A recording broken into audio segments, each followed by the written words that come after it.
My name is Lou Piazza, and I'd introduce Deborah Barber, my partner, who's the executive director and the principal investigator for the BayTech grant. BayTech is a center of excellence in computing and information technology.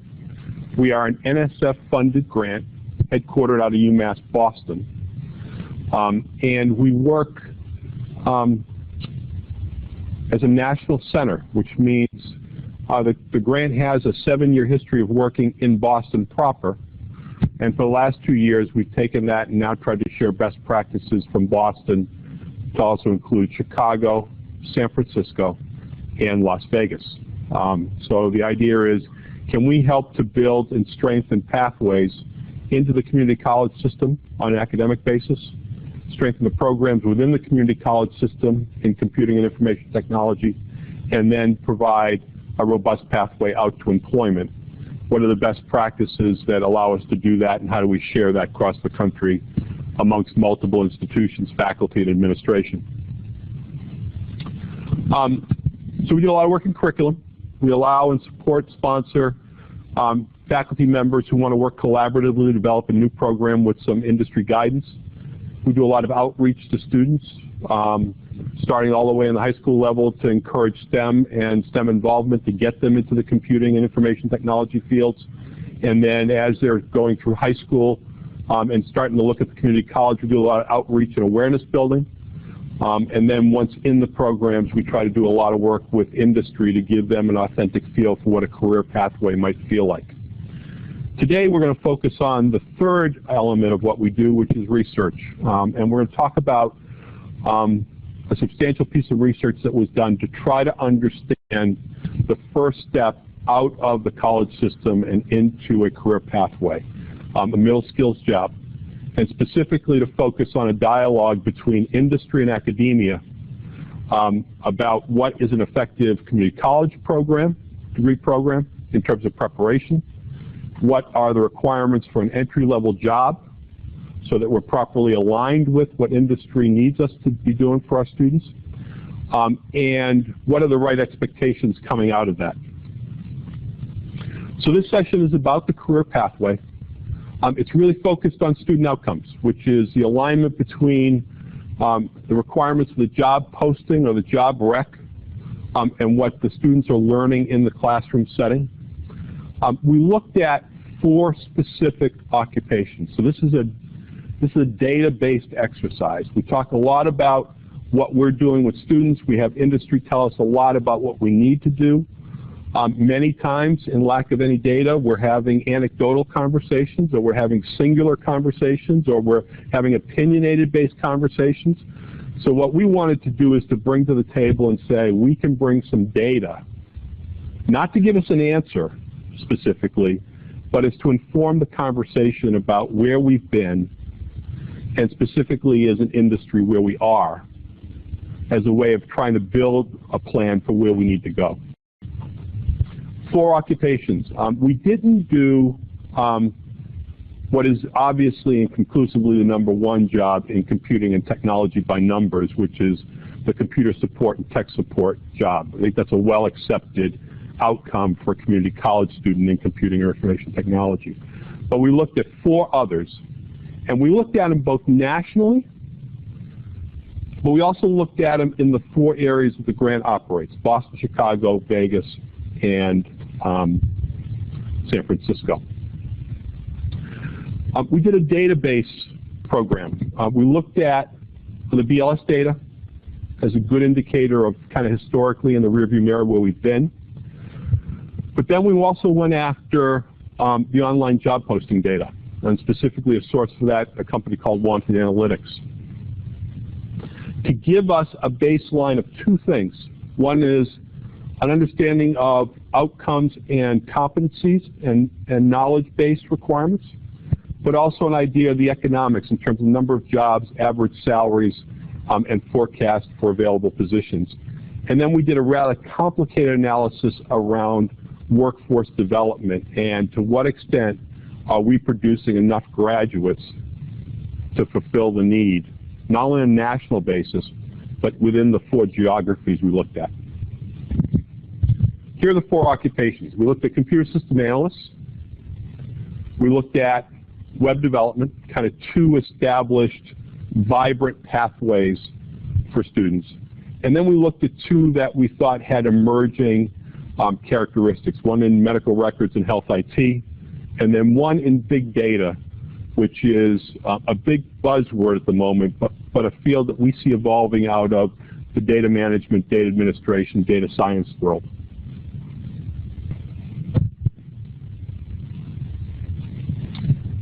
And we looked at the data nationally, and that's really the source for the outcome profiling information. The economics, we then looked at the 4 sectors. Some observations, both from within and at the conclusion of the first phase of this project, is that there's a lot of data to bring to the table. We use 2 primary sources, Bureau of Labor Statistics, the ONET database, and the job postings represented by One Analytics. They were 2 sources we chose. There were others to choose from. I think the lesson in that is that to have this conversation without some data in the dialogue is in some sense, as polite as I could say, irresponsible and maybe a little bit arrogant on our part and on industry's part. There's no reason why we can't start with a good baseline of data. When I say the job posting data, we looked at over 900,000 job postings. So a pretty sizable number of statistics. We brought a whole team to bear. We used monster government systems, which had both some intellectual property to bear, as well as some analytic engines that we could use on this One Analytics database, an economic consulting firm out of Washington, and we had a set of thoughtful and dedicated project team members that spent about 6 months collecting the data and about another 6 months analyzing it. The occupational profiles show us the knowledge, the competencies, and the detailed work assignments. And there was strong commonality. There wasn't a lot of variability in what we thought a computer system analyst needed to know or do, what a web developer needed to be able to do or to have skills in.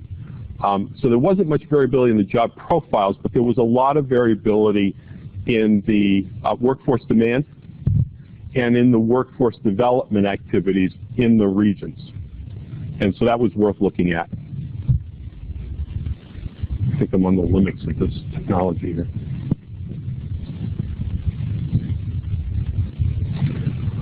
The national statistics relative to salaries, relative to number of jobs, relative to the workforce gap analysis varied a lot region by region. And so if we looked at it only nationally, it wasn't indicative of what was going on at this level in the geography. And so I think what we learned coming out of it was in future studies and future works, we're looking to add additional job occupations we're looking at, but also additional geographies, because we think it is a local problem to be addressed. At this level of employment, middle skills, there isn't a lot of relocation going on like there might be at some of the higher ends of the occupation.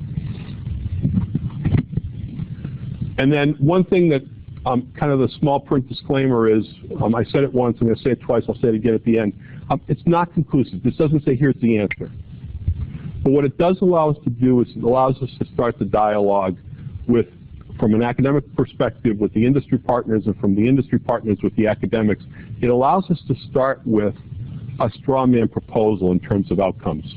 It gives us a lot of data, it gives us a blueprint, it gives us the top 25 technical requirements and outcomes for each of these jobs, where you can say, here's what I think it is this right? Or here's what the job posting data is saying it is this right? And now we're in a process of editing it and refining it, rather than just trying to create it. Okay, all of this is published and online and available for you to download from our website, which is www.batec.org, and BATEC is B-A-T-E-C. The report's a published report. It's 70-some-odd pages long, 72, I think. And it has an introductory section. It has a section for each of those 4 occupational categories I talked about, and then it has a regional section for each of the 4 regions, and then it has a set of conclusions. For example, those are four categories that are going more granular. You're going to see it in just a minute. I'm going to take you through one example very detailed. But for your answer, in big data, we looked at aggregating together database administrators, data scientists, data warehouse, data management, and what's the third? We'll see in a minute. So we looked at the three, and we did drill down both to look at what is the average compensation in that job category and what's the middle skill compensation in that job category.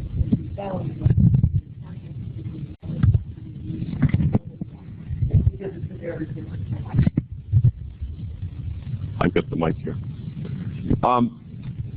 They can't hear you unless I give you the mic. They can't hear you online. We started with a baseline, which is we had a runaway opportunity in computing and information technology almost a decade ago. Where are we currently? Where we're currently at is in 2012, there were 5.7 million jobs in computing and information technology field. There were 565,000 new jobs created in the last 10 years. This industry grew even during the recession, the one that happened in 2000, not the one that happened in the 1920s. So it was a field that continued to grow. It went in the opposite direction from what a lot of the other fields went in terms of there was constant growth in this field. And even in the last 4 years, we saw almost 7% growth in new jobs just in the period 2007 to 2011. There is an ability for us to get the attention of our industry partners to talk about this. We're now in a new period of growth. Surveys have indicated that they think that there is a struggle to recruit the right type of talent. When I say that, I don't want to say it absolutely. I want to say it in the context of the right type of talent at the right price point. And I think when we come to the table and say that we're a willing partner to talk to them about workforce development for the right set of skills at the right level of compensation, that they're an interested party to have that dialogue with us.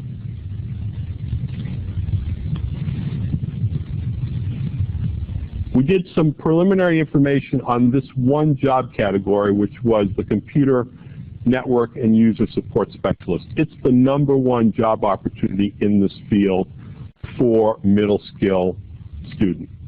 Almost 700,000 current jobs, 100% forecasted growth over the next 10 years, and I think it's readily accepted that the community college system is an acceptable workforce development partner in this field. We may go back and look at this field with the same level of granularity that we did the other 4, but for this first phase of research, we wanted to take the 4 that we thought were less obvious than this one. When we grabbed those 4 categories, we were looking at a baseline of 900,000 jobs across the nation. 32% of those were 5 years of experience or less. And so that was our data set. So we looked at 296,000 jobs that we classified as middle skills. In the research, we came out with a set of key findings, representative job descriptions, related job titles, knowledge competencies, and top specialized technical skills. And I'm going to stop there because I'm going to show you examples of each one of those. Here's the key findings for one of the job categories, which is computer system analyst. It was by far the occupation with the largest national employment of the 4 that we looked at. In absolute terms, the number of middle skill jobs in this occupation was larger than the other occupations studied.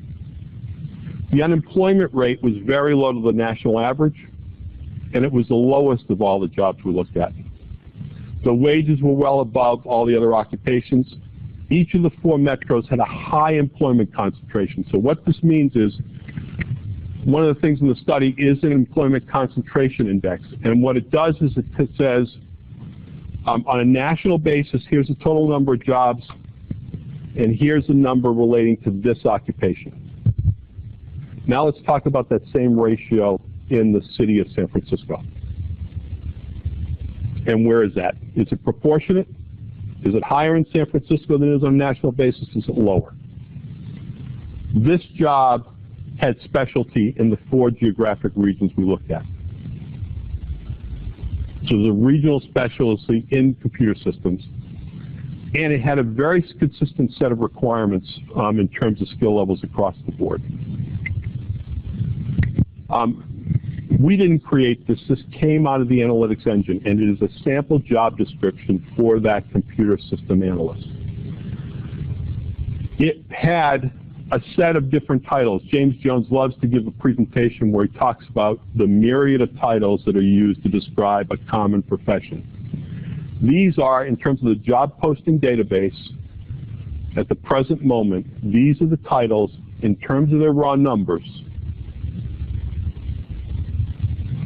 represented by individual title that's in this job category. So we said that even though there's different titles, these are all the same jobs, as evidenced by the skills, the knowledge, skills, and competencies required. Here it is at the highest level.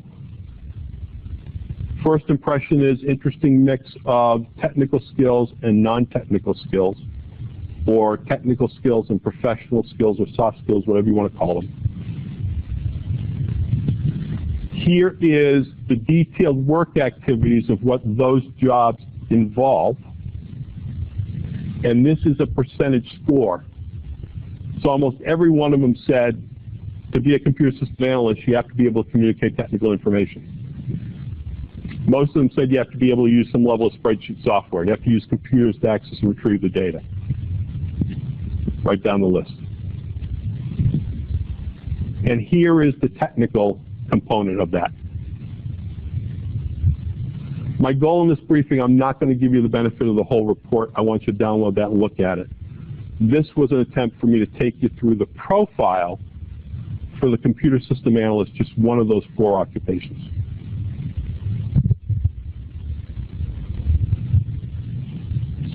And then this is the economic data that went with it. And I'll walk through this one carefully. 500,000 total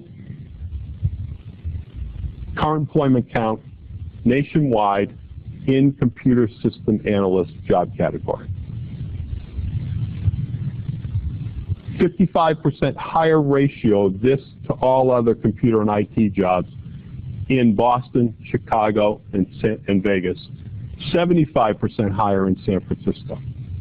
So again, the ratio of computer system analysts to all computer and IT jobs. What's that ratio nationally, and what's it in those 4 categories? Average wages and unemployment rate. What was the count of these jobs that required something less than 5 years of experience? What percentage of that is the total, and what's the starting salary? If I was to have an agenda that I'm driving with this report, I took out the qualification of a mandatory level of educational competency. I ignored needs a bachelor's degree, needs a 2-year degree, needs a 5-year degree. Because I want to be able to go in with a conversation with industry to say, if those are the skill sets and these are the outcomes of my program, that candidate doesn't need a 4-year degree to get on the career pathway.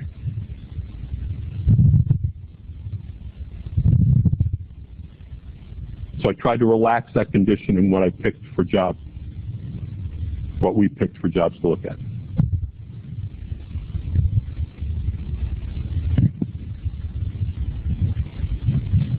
And then we went in and said, using our economic forecast model, we said, look, the Bureau of Labor Statistics is a nice way to look backwards, but it isn't necessarily, the 5-year trend doesn't necessarily suggest the 5-year future forecast.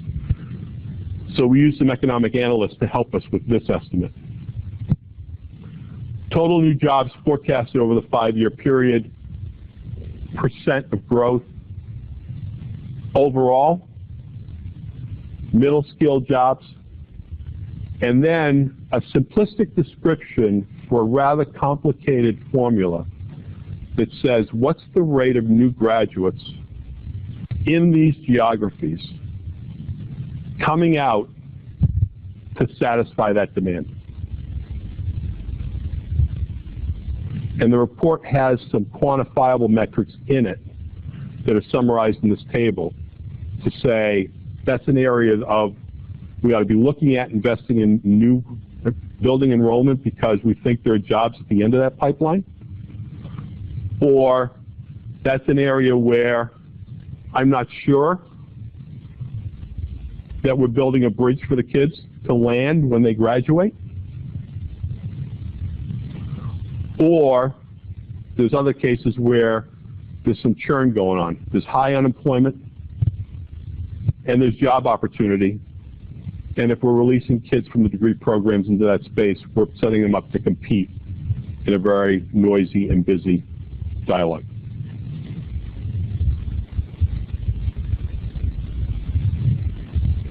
Okay, so I want to back up a minute.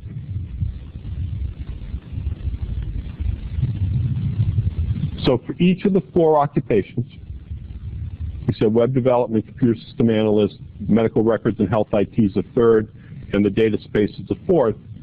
Key findings, representative job description and related job titles, we saw that.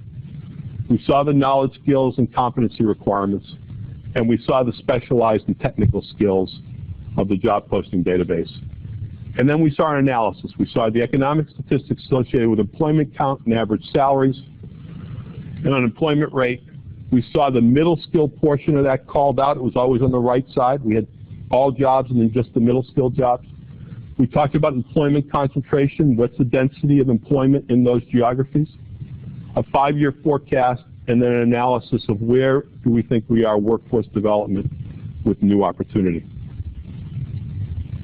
So this was the summary piece. This was the job description, the titles, the knowledge, skills, and competencies, the detailed work activities, the technical skills, the economic forecast data, and then the gap analysis. Question?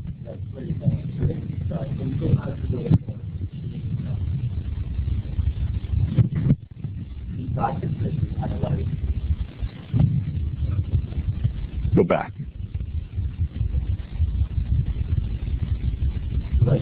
Okay. So, great research, great gap analysis.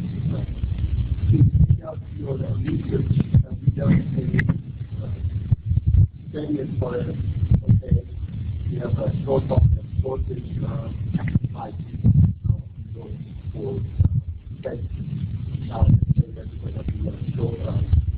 shortage of data scientists, we go ahead and take somebody on board, companies for this data, and then he or she does not feel that competency that you offer.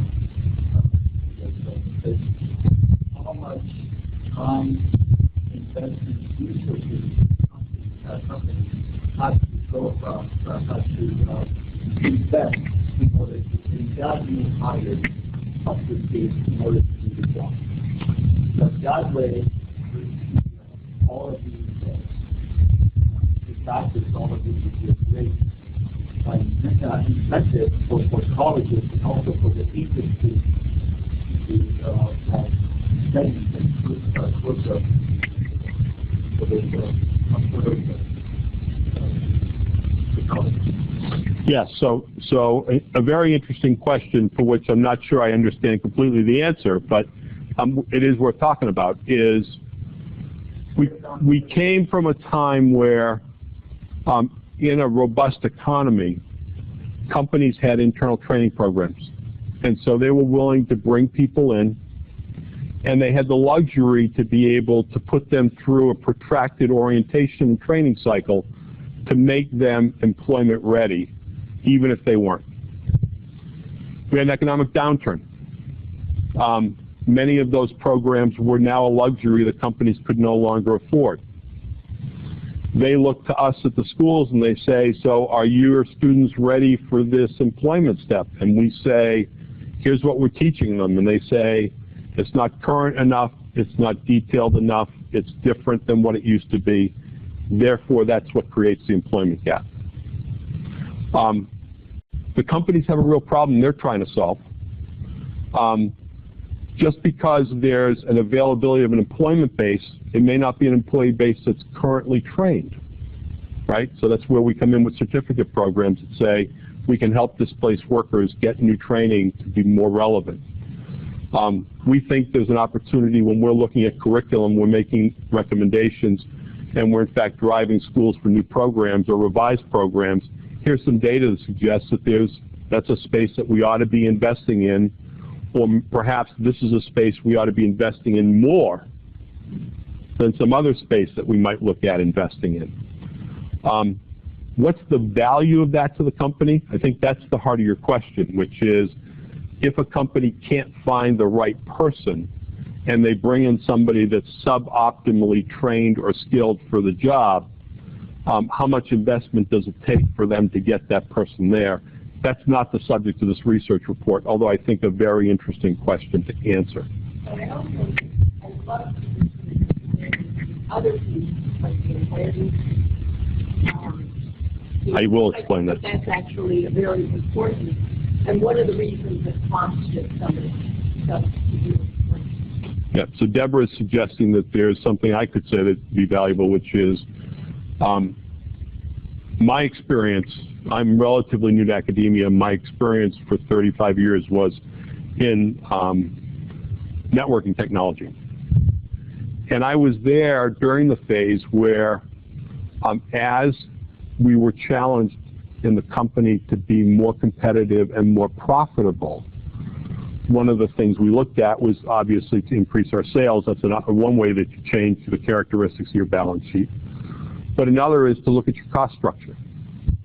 And so I was CEO and Chief Operating Officer of several companies where we looked at going offshore as a way of lowering our cost of hire.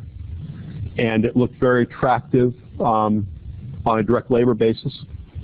I think what many of us learned is when we put product development or tech support or whatever it was offshore, that there was an overhead associated with that we underestimated. We also learned that we weren't as documented, as planned, and as scripted as we needed to be to have a partner that is that far away. So there were a lot of experiments where jobs were shipped overseas and then they didn't work out so well. So now they come back. But that doesn't mean the problem got fixed. And so one of the arguments is for us as leaders in the community college system is to be able to say, we can, right now, because of the internet, there is, for a company looking for new hires, there's an overwhelming amount of response to every job posting. And so they're looking to answer the question fundamentally of how do I see a sufficient quantity of candidates that are the right candidates. And sometimes the way they get the sufficient quantity is by putting constraints on some automated filter like needs a 4-year degree. And sometimes the skills gap isn't a question of I can't find the right candidate. I can't find the right candidate at the right economics. And that's what spurred some of this, was to say some of those salaries, when you put them up there at $60,000 or $70,000, are great salaries for our kids. But if they've got a 4-year degree requirement on them, they may not be the right salary expectation for a kid coming out of a 4-year program. So the dialogue that this data allows us to have is to have a substantial conversation that says, with this skill set and this set of economics, we can create a rendezvous point for our graduates. Or can we? Well, yes. Yes, go ahead. A couple thoughts on this. It looks like you had a whole series of accomplished and a couple of today, it's just that we have a job category and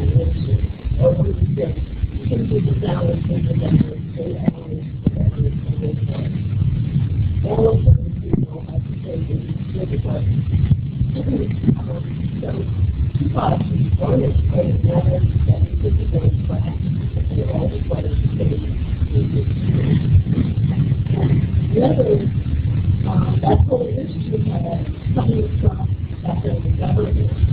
We had newspapers, and there was people who do very good jobs. So at some point, there is a deviation by the really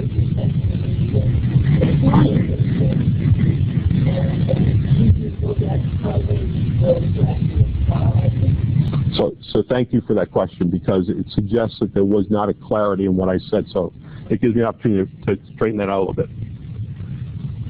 When we looked at the knowledge, skill, and competency requirements, they were the same for a single job across all the geographies. So the computer system analyst in Boston was comparably described to the computer system analyst in San Francisco. I didn't mean to say it was comparably described to the web developer. Then we went in and looked at what is that position called in the job posting database, which I think was the cornerstone of your question. And what we did there was, this suggests a lot of variety on the surface.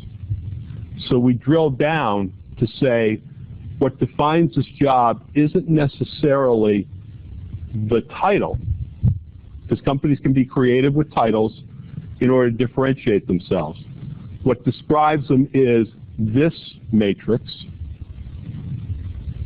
and this matrix. So this, I think, was your question about application of those competencies. And our contention is that with a commonality of 80+%, that's the same job.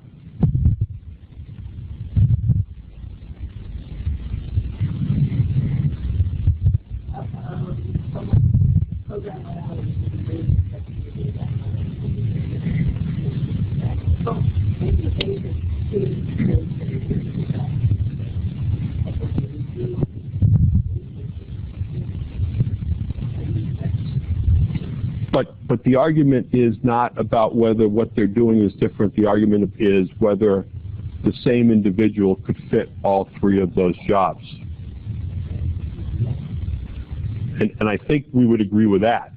I'm not saying when the three of us comparably skilled could, at some level, be considered for all three of those jobs, even though once we got put in our seats, we're spending our day very differently.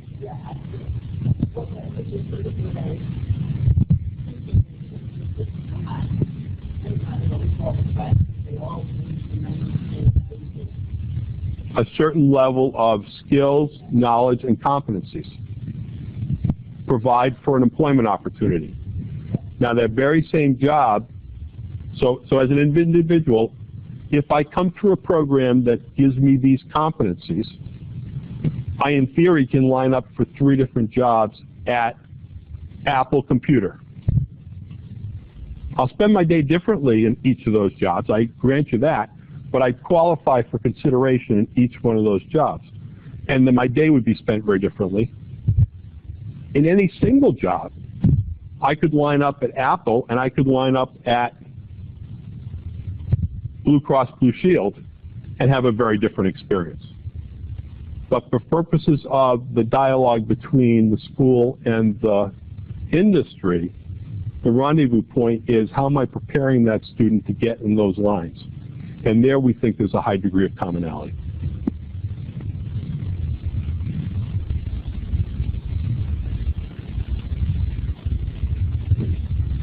And this analysis, I can't help but say it again, I'm going to say it now for the 3rd time. I'm not trying to say it's the answer, but I'm saying it's a wonderful place for me when I sit down with him to say, when we look at the data, here's what it suggests. Tell me where I got it wrong.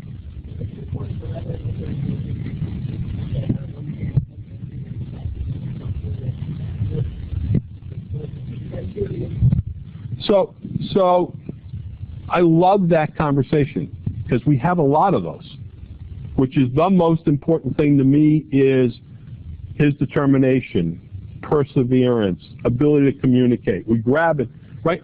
But the reality is there is a picture. It's much more complicated than that simple description.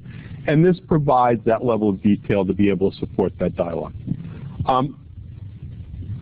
We say there's a gap. I'm not sure there's a gap. There's not good alignment, I think, is a better way to say that. And this facilitates that level of alignment. None of us have perfect programs because, one of the things Baytech, one of the motivations for Baytech, and one of the things we spend our days on is the curriculum I'm teaching today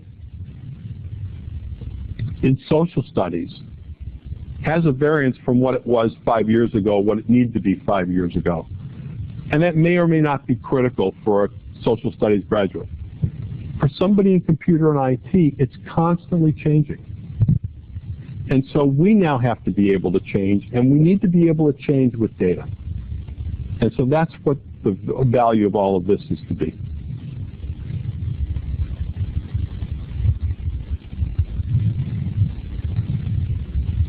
I showed you the first half of the report so far. For each of those 4 jobs, here's some dialogue about the knowledge, skills, and competencies. Here's some information about the economics. Here's an analysis about the rate of new graduates and the rate of new opportunities. Now I turn it all on its side, and I go regional to say, in San Francisco, how do I look at these 4 professions?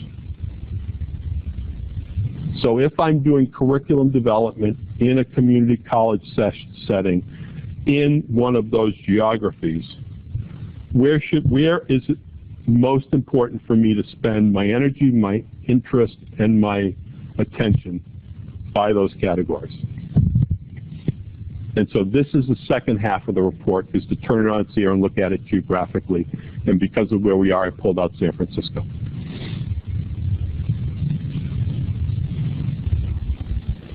In the presentation, what I've shown you is this. I didn't show you any of the other 3. And I showed you this and didn't show you any of the other 3. Any of the other 4. For that, go online, baytech.org, download the report, take a look at it yourself. My observation is I don't want to go to a social setting without wearing my pants. And I don't want to be in this dialogue without some level of information. And this answers the first question about where does the history suggest we need to be. Not that we ought to go and drive out the rearview mirror of the car, but we ought to at least be looking forward knowing where we've been. The obvious question that the industry guys come to the table with is, do you know what I need? And with this data, I can say, I'm not sure I know what you need. But I know what you're asking for, because I've been through 900,000 resumes, not resumes, 900,000 job postings, and hear what they say. So here's what you're writing you need. Okay? Let me ask you a question. Do you understand what my students are capable of? Here with this list is a format for you to check off and say, this is what we're teaching our kids. And to have the dialogue that says, and coming out of our program, they're able to do that job. For the schools, it helps to answer the question, are we investing in the right programs? I mean, one of the real eye-openers when we went to the data was, we're in Boston. We're a big hub for computers and information technology. We're a big hub for medical research. We got a lot of world-renowned hospitals. We're watching them all go through this automation phase. And we're thinking that health IT is a big area for our schools to be investing in. And a few of them are. Yet, what we didn't know until we looked at the data is there are a lot of medical records people that used to have jobs that have been displaced, and a lot of nurses who are looking for ways to differentiate themselves. And so to be putting a kid into that space is a very crowded space for a lot of churn, and not obviously a place of new growth. Wasn't obvious till we went to the data. I talked about this one. When we go to an industry partner and say, we can give you this set of skills at that kind of price point, all of a sudden, they're interested in the conversation a lot more than they were before. The last question the data doesn't attempt to answer at all is, what are the emerging fields? And for that, you need an advisory group. Well, and it's one where there's a little bit of this. You know, businesses are trying to figure out what are the new trends, and they've got as many opinions within their four walls. We want to be part of that conversation. And there's no amount of data that's going to give us that evidence. But what a wonder! But if we could get quicker concurrence on the rest of this, we could really focus on that dialogue.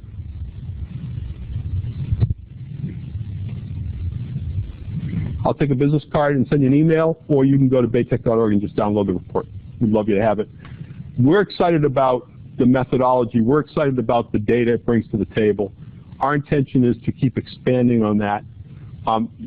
We have a debate inside our own shop as to whether we ought to be doing more occupations and more geographies, or the right next step is to put together a set of industry panel to say, here's what the data in the first phase said. Let's chew on that together and analyze it as a group. And I don't know where that debate will come out. Closing questions?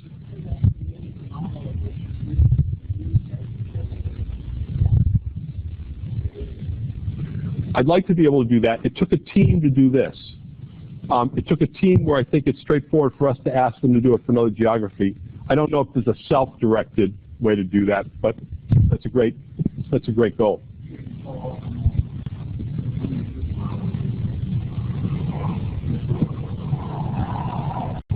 How many people hours were in that exercise? I don't know that answer. A lot. A lot. Now, I will say it was a kind of problem which was a lot were because it was the first time we did it. And we had a lot of debate about where we're going to get the data, what are we going to do with the data, how we're going to look at the data, how we're going to slice the data. We probably had 4 of us working 1 or 2 days a week for 6 months.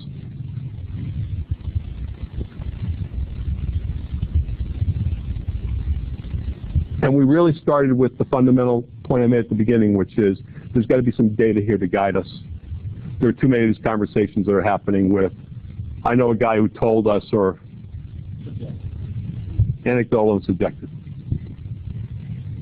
So what I would ask you to do is, if you download the report, we're going to ask you who you are, because we want to know who's taking a look at this. We're going to ask you to send us back whether you think it's useful, helpful. Because even though we're excited about it, it doesn't matter if you guys don't. So feel free to take a look at it, send us any questions you have about Clarity, and then send us anything that you want to tell us about, either found it very useful or not. Thank you.